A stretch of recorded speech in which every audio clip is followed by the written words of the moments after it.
So I just moved back in with my family after living in my dream place. And because of this, I'm having a lot more conversation with family. And then for also some odd reason, have also been networking for some reason more than usual in the last 3 months. And so with that has come more conversation. And with more conversation, have I been able to make more observation?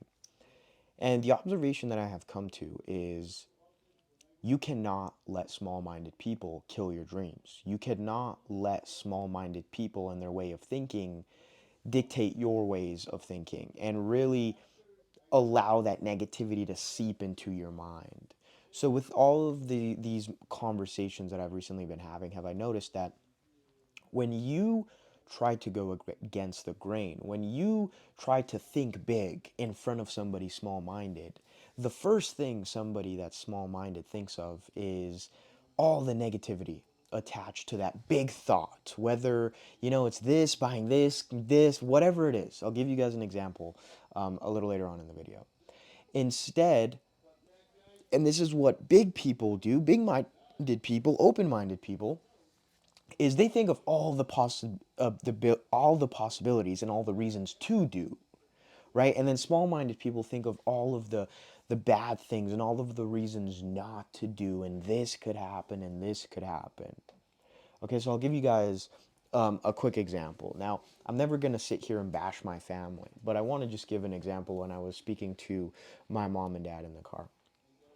So I was sitting with my mom and dad in the car, and I was like, hey, I want to go do this. I wanted to move to Thailand at the time. This was about a month or two ago, actually.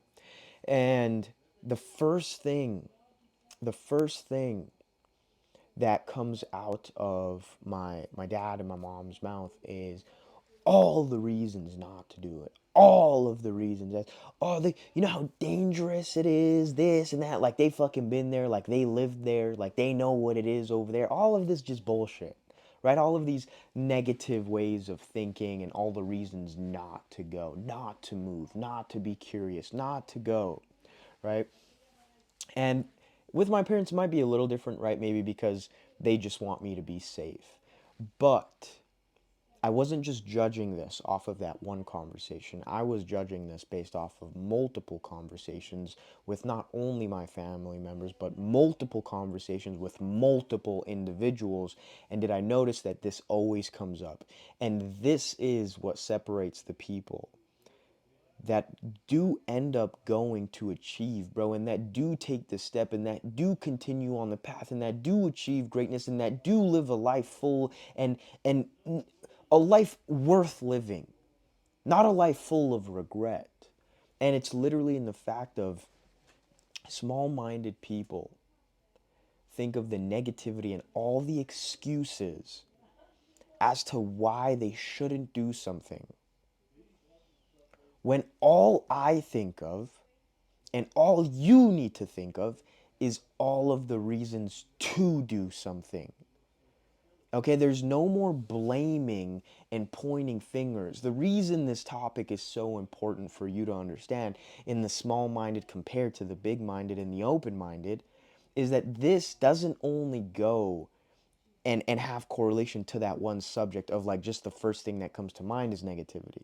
This has to do with everything else in your mind, whether it's getting work done, bro, whether it's, taking a certain kind of step, blaming this, blaming that, pointing the finger at the education system, at the government, at whatever, at reasons as to why you couldn't succeed and why you couldn't make it and why you shouldn't, right? This affects so many things.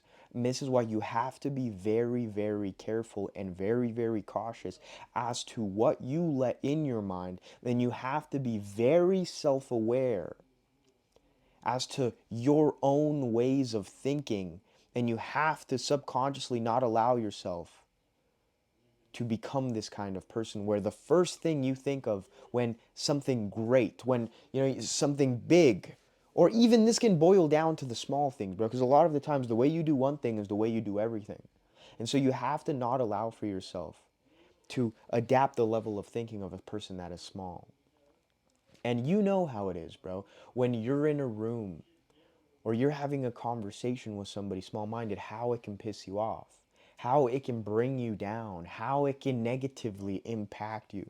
And this is something that dealt with for a while, honestly, because I was living with my family. I dropped out of college, hanging out with friends, but friends don't have the same ambitions, all these things. And so, what I had to do to really not allow for this stuff to seep in my mind was extract myself. I had to slowly take a step back from everyone and everything and just isolate myself.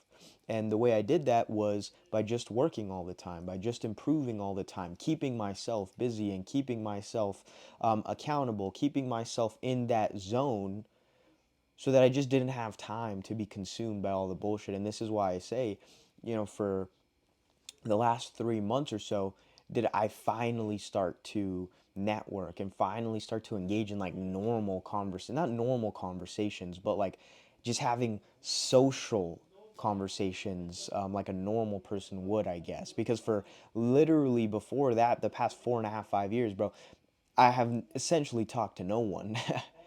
Just my little brother and then maybe my business partner and his little brother. But again, that happened within the last couple of months, and that was after the years of isolation. And so, in that isolation, again, the reason I went into that was because I was thinking of all the reasons to do and all the reasons as to um, like go and achieve, not all the reasons not to do, right? And I didn't want to let anybody into my mind to throw me off because like I was saying earlier in the video, it's like, bro, you hang out with somebody small minded, it's going to bring you down to that level. You're not going to raise somebody small minded to your level. It's very rare that that will happen. And if that does happen, it's usually the best way to put it is that has to happen for themselves on their own, and you kind of just influence but you cannot fully influence somebody to like max capacity. They have to already in some way, shape, or form have a certain belief, and it will like transform over time. Or maybe they don't, but it will transform over time. But that is not in your power, bro. And the reason I tell you it's not in your power and it should not be your priority is because you know how much work and how much it takes just to change your own life. You know how strong you have to be just for yourself and get yourself to do things. There's no way in any way, shape, or form that you just saying something is going to make somebody else change their life. They have to go through that shit themselves. And that's why what I'm getting at with that conversation is with hanging out with somebody that's small minded, you are not going to bring them up in a way. In very rare occasions, what's most of the time going to happen is you're going to go get lower to their level.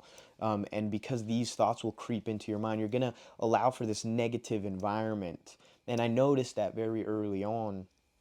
And that's why I extracted myself. I was like, you know what? I'm just going to keep with myself. It's up here. And if I have nobody to drag me up, then I'll stay up here. But the problem with that also is that you don't have anybody to compare yourself to continuously bring you higher. And so the other thing that I did was I put myself in an environment to thrive. But since I couldn't do it in person, what I had to do was do it online. So everybody I surrounded myself with online were millionaires, were high level thinkers, high level individuals, levels that moved a certain way, that thought a certain way. The only people I followed online and watched on YouTube, Instagram, were people, the books that I read. I have a stack right there of books. The 10X Rule by Grant Cardone. All these things were just strategically placed in my life, and I strategically placed them so that I could level myself up and not down, right? And so literally the way what's the word here that I'm looking for? It's manufacturing your environment. I manufactured my environment so that I could play life to my advantage and not to my disadvantage. And that's the best thing you can do, right? Early on, another thing I did was I paid to get into like a community of like-minded people, and I also had a mentor very early on. It was honestly one of the first things I did, which was luckily for me But then I went through a period of years where it was just myself, where it was like the grind, and where I was really in shit. And honestly shouldn't have done all of it by myself. Things took extremely long, longer than they should have for certain things. But that's what you have to realize. And that's the number one key takeaway from this video is you cannot allow the influence of small-minded people to seep into your mind. Okay? Your only people you should be having around in your life, and specifically for business reasons or whatever it is, really anything, are people that are going to continuously raise your standard up. Okay, you don't want to be exposed to small-minded people too often, hanging out with them, all these things, because I promise you it will start to rub off on your ways of thinking in certain conversation, in certain thought, in areas of just life. So hopefully you boys took something from this video. Love you guys as always, and I'll see you in the next one.